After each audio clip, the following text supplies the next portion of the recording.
Ողջույն, ես Արմինե Աթոյանն եմ, մանկավարժ եմ Հայաստանի Հանրապետության ժողովրդական վարպետ ասեղնագործության գծով։ Ասեղնագործում եմ շուրջ 10 տարի ասեղնագործության դպրոցների տարբեր կարատեսակներով։ Եվ այսօր ձեզ եմ ներկայացնելու Մարաշի ասեղնագործությունը։ Մարաշի ասեղնագործությունը իր անվանումը ստացել է Կիլիկյան Հայաստանի քաղաքներից մեկի Մարաշի անվանումից։ Մարաշի ասեղնագործությունը հիմնականում լինում է երկու տեսակ՝ Մարաշի հյուսված կար կամ գաղտնակարը եւ Մարաշի հարթակարը։ Ընդ որում Մարաշի հարթակար ասեղնագործությունը իր արտաքին տեսքով բոլորովին նման չէ Մարաշի հյուսված կարին կամ գաղտնակարին, սակայն ունի իր ասեղնագործելու գաղտնիքները։ Մարաշի հյուսված կարում հիմնականում զարդամոտիվները դրանք երկրաչափական էին։ Զարդագոտիները նման էին հյուսված ժապավենների, իսկ քառակուսիները, կլորները, ուղղանկյունները ավելի շուտ նման էին վարդակների։ Սակայն այստեղ նույնպես կիրառելի է նաև բուսական նախշերը։ Մարաշի հյուսված կարի ժամանակ ասեղնագործվում էր, կութը վերցվում էր ոչ միայն կտորից, այլև նաև հյուսվում է կտորի վրա։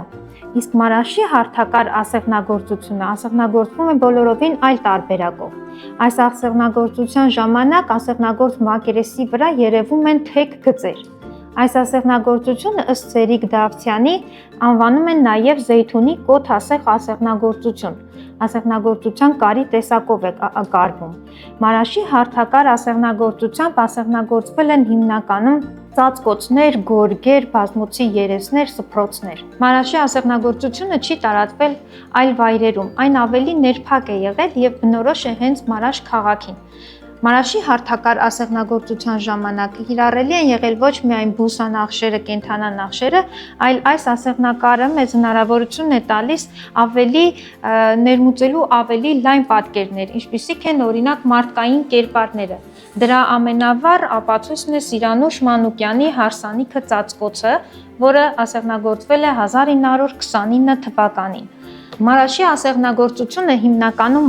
կիրառել են օժիթի մեջ։ Երբ որ հարսնանքավորները եկել են հարսին տեսության, ապա նրա կատարած ձեռքի աշխատանքների միջոցով գաղափար են կազմել հարսի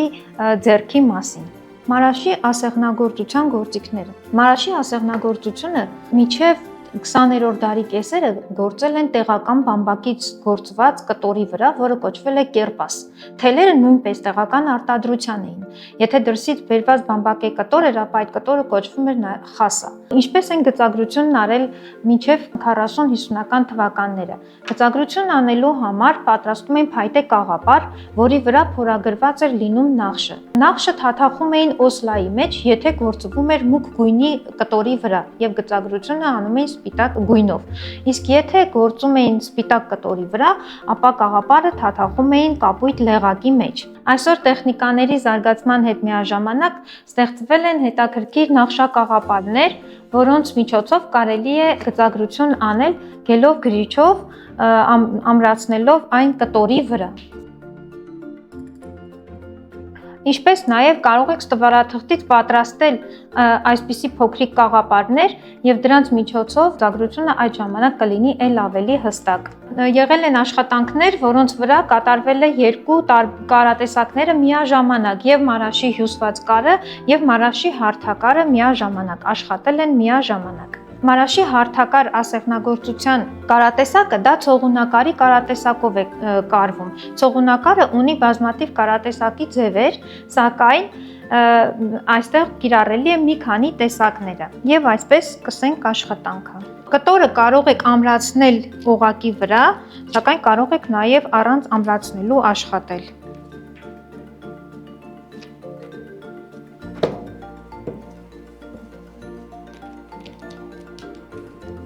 Կարող է լինել բամբակյա եւ այլ տեսակի, մինչև 20-30-ական թվականները գործել են բամբակյա կտորի վրա, սակայն հետագայում նաեւ եղել են մարաշով գործված աշխատանքներ թավիշի վրա։ Կտորը պետք է լինի չձգվող։ Թելերը կարող են լինել DMC մուլինե թելերը, որոնցից վերցնելու ենք 3 տաք թել։ Մարաշի հյուսված կար ասեղնագործության համար անհրաժեշտ են բարակ եւ լավ ոլորքով թելեր։ Իսկ Մարաշի հարթակար ասեղնագործության համար անհրաժեշտ են փափուկ եւ թույլ ոլորքով թելեր, քանի որ ասեղնագործվում է մեծ տարածությունները լցվող ասեղնագործությամբ լցվող տարածությունները բավականին մեծ են։ Եվ այսպես վերցնում ենք թելը, մուլինե թելը, DMC եւ մուլինե թելից առանձնացնում ենք 3 թելը։ Մենք առանձնացնում ենք 3-ը։ Առաջին նախշը գիծն է։ Այն գծել եմ, արդեն պատրաստել եմ կանոնով եւ թելը անցկացնում ենք ասեղի մեջ։ Մարաշի հարթակար ասեղնագործության մեջ գիծը կիրառել են որպես գործված մեծ տարածությունները մեկ այլ վառ գույնով ծածկելու համար, ինչպես նաեւ թռչունների ոտիկները, ճյուղիկները, դրանք ասեղնագործելու համար։ Եվ այսպես, առաջին տարբերակը գիծը գործելու։ Նախ ամրացնում ենք թելը։ Գիծը գործելու համար գոյություն ունի մի քանի տարբերակներ։ Առաջին տարբերակը ընտրում ենք թելը դեպի ներքև տարբերակը եւ գործում ենք մեծ անցումներով կտորից փոքր կութեր վերցնելու տարբերակով։ Գործում ենք փոքր կութ վերցնելով, թելը պահում ենք ձախ բթով, որպեսզի լինի ներքևում։ Չենք մոռանում, դա շատ կարևոր է։ Նորից թելը պահում ենք ձախ բթով եւ հաջորդ կութը կտորին անցնելուց հետո դուրս ենք գալիս ու ճիշտ արդեն գործված թելի կութի միջով, արդեն իսկ գործված թելի միջով։ Ասեղը կրելով կտորի մեջ դուրս ենք գալիս գործված թելի ճիշտ կետից։ Թելի անցումը կարող է լինել 1-ից մինչև 1.5 սանտիմետր։ Այս տարբերակով գործված ցողունակարը ավելի ուղիղ է լինում գծերը եւ նմանվում է ոլորված պարանի։ Անպայման չենք մոռանում, որպեսզի թելը պահենք ներքևում։ Ահա ցողունակարի առաջին տարբերակը նմանվում է ոլորված պարանի։ Սկսենք երկրորդ տարբերակը։ Գծի երկրորդ տարբերակը նորից թելը պահում ենք ձախ բթով, որպեսզի այն գտնվի ներքևում, եւ մեծ անցումով, 1-ից 1.5 սանտիմետր անցումով, սակայն փոքր կութ վերցնելով տարբերակն է։ Այս տարբերակում եւս անպայման չենք մոռանում, որպեսզի թելը պահենք անընդհատ ներքևում, ձախ բթով։ Կութերը կարող են լինել 3-ից 5 մմ։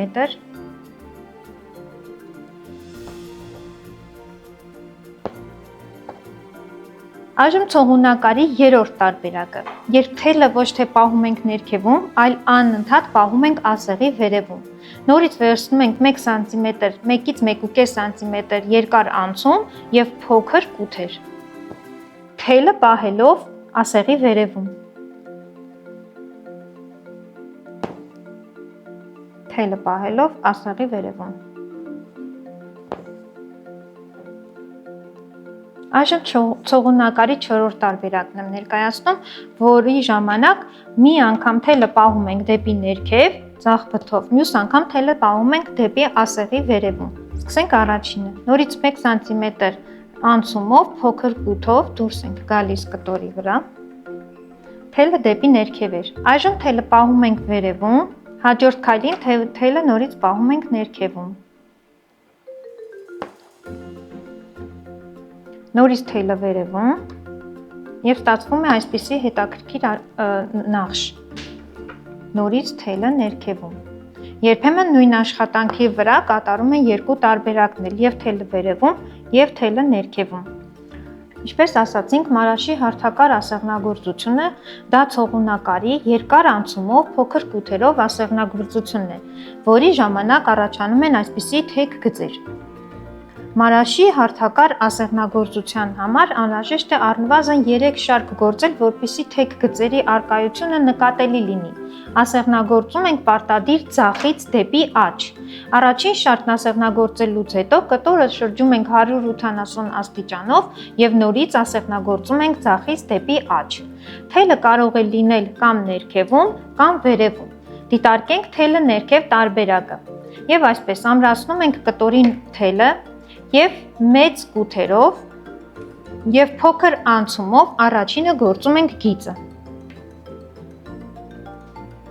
Մեծ կութով եւ փոքր անցումով։ Թելը բռնում ենք ձախ բթով, որպեսզի այն լինի միշտ ներքևում։ Եթե գործում ենք թելը ներքև տարբերակով, ապա թելը պարտադիր է միշտ լինի ներքևում։ Եթե վերև տարբերակով, ապա թելը պարտադիր է միշտ լինի վերևում։ Առաջին շարքը գնալուց հետո, երբ հասնում ենք ծայրը, ապա այդ դեպքում ասեղը անցկացնում ենք թելի տակով։ Թելը չենք պահում դեպի ներքև, միայն վերջին կութը անցկացնում ենք թելի տակով։ Այնուհետև սկսում ենք երկրորդ շարքը։ Երկրորդ շարքը սկսելուց առաջ պետք է կտորը շրջել 180 աստիճանով։ Մեր գործված աշխատանքը գտնվում է դեպի ներքև։ Սկսելուց առաջ ասեղը խրում ենք արդեն իսկ առաջին շարքում գործված կութի մեջ, դուրս եկած թելի մեջ եւ մի փոքր թեքությամբ դուրս ենք գալիս դեպի կտորը։ Նորից չենք մոռանում, որպեսզի թելը պարտադիր լինի ներքևում։ Նորից գործված կութի մեջ ենք մտցնում ասեղը եւ մի փոքր դուրս գալիս դեպի կտորը։ Թելը պահում ենք ներքև, գործված կութի մեջ ենք մտցնում ասեղը եւ մի փոքր դուրս գալիս դեպի կտորը։ Եվ այդպես շարունակում մինչև երկրորդ շարքի ավարտը։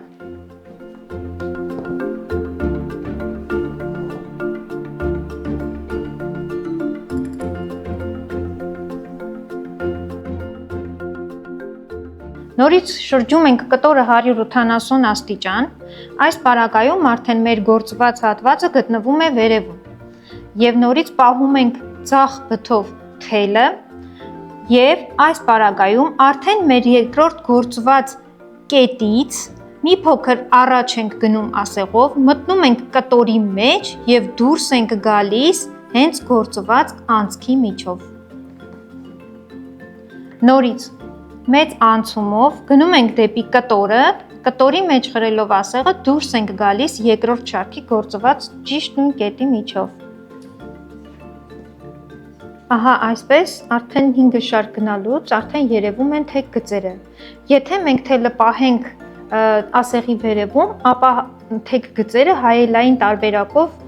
կնայվի։ Օրինակ այստեղ տերևների մեջ թեք գծերը մի կողմը գործված է դեպի ներքև, մյուս կողմը գործված է դեպի վերև եւ այդպես տերևի երկու կողմերը հայելային տարբերակով է երևում։ Հիմա անցնենք հաջորդ նախշին։ Այժմ ասեղնագործում ենք շրջանը։ Շրջանը հիմնականում ասեղնագործել են կակաչի եզրին,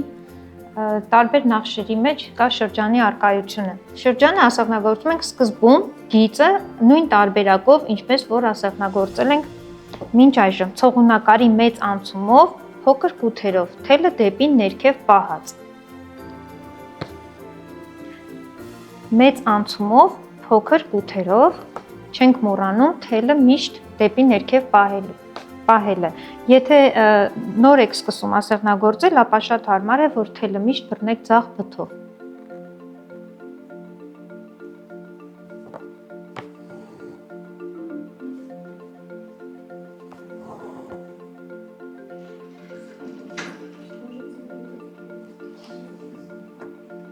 Հասնելով շրջանը գործելուց հասնելով ծայրին, այս պարագայում կտորը ոչ թե թեքում ենք 180 աստիճանով,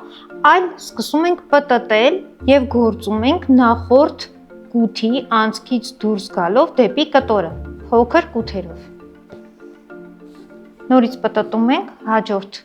մտնում ենք գործված անցքի մեջ, դուրս գալիս դեպի կտորը։ Մտնում ենք գործված անցքի մեջ եւ դուրս գալիս դեպի կտորը փոքր կութերով։ Չենք մոռանում թելը պահել դեպի ներքև։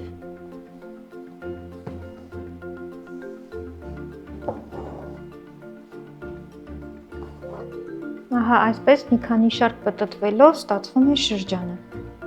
Այժմ սովորենք ինչպես են գործում եռանկյունիները։ Թելը նորից պահում ենք ներքևում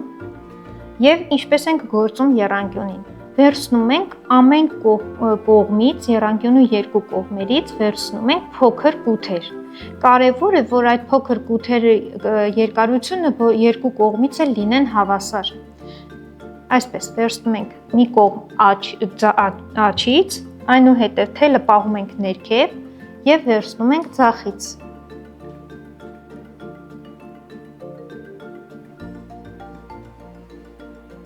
Նորից թելը պահում ենք ներքև, վերցնում ենք աչից։ Այս պարագայում արդեն կտորը չի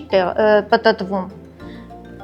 Միայն ձեռքն է պտտվում։ Աչ, ձախ, աչ, ձախ։ Նորից վերցնում ենք ձախից։ Եվ չենք մոռանում, թելը պահում ենք ներքևում։ Կլոր նախշերը նույնպես ասեղնագործվում են նույն եղանակով։ Կտորը պահում ենք ձեռքում, թելը միշտ ներքևում պետք է լինի, նորից կտորը չի պտտվում, այլ աշխատում ենք միայն ձեռքով։ Ձեռքը անցնում է դեպի աչ, այնուհետև կութը վերցնում ենք ձախից։ Ահա, այսպես գործվում է նաև փոքր կլոր նախշերը։ Իսկ այժմ անցնենք ուղղանկյուն նախշին։ Հաջորդ նախշը ուղղանկյուն նախշն է, որով ասեղնագործել են հիմնականում ճյուղերը։ Այս նախշը ասեղնագործելու համար նույնպես ընտրում ենք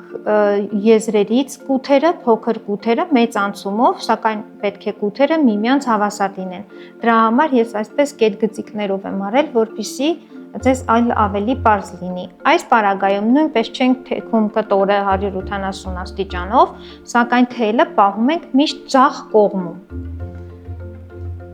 Ասեղը խրելով կտորի մեջ, փոքր կութով դուրս ենք գալիս դեպի ներս։ Թելը պահում ենք ձախ կողմում, ասեղը վերևից խրելով կտորի մեջ, փոքր կութով դուրս ենք գալիս դեպի ներս։ Ոչ խիտ գործքը այս ասեղնագործության բնորոշ գործք է։ Մարաշի հարթակար ասեղնագործության մեջ բոլոր փոքր նախշերը ասեղնագործվել են եռանկյունու կլորի և ուղղանկյան տեխնիկայով։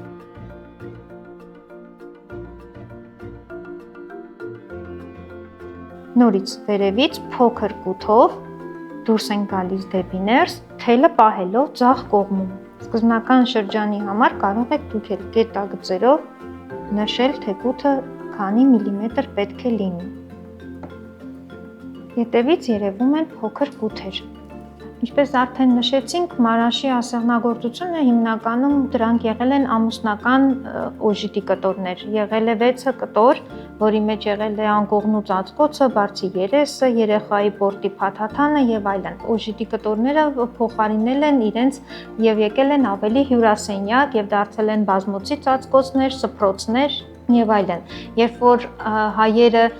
մարաշչիները տեղափոխվում են Հալեբ, մինչև 70-ական թվականները այնտեղ ներկա էր բաղնիք գնալու արարողությունը, որի ժամանակ նաև ասեղնագործվում էր օճառի, սանդրի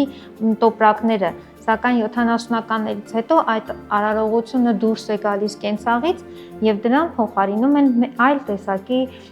կենցաղային իրեր։ Այսօր մարաշի հարթակար եւ հյուսված կարասեղնագործությամբ պատրաստում են բազմապիսի հագուստներ, ժամանակակից հագուստներ, բազմապիսի զարդեր, ամանորյա խաղալիքներ եւ այլն։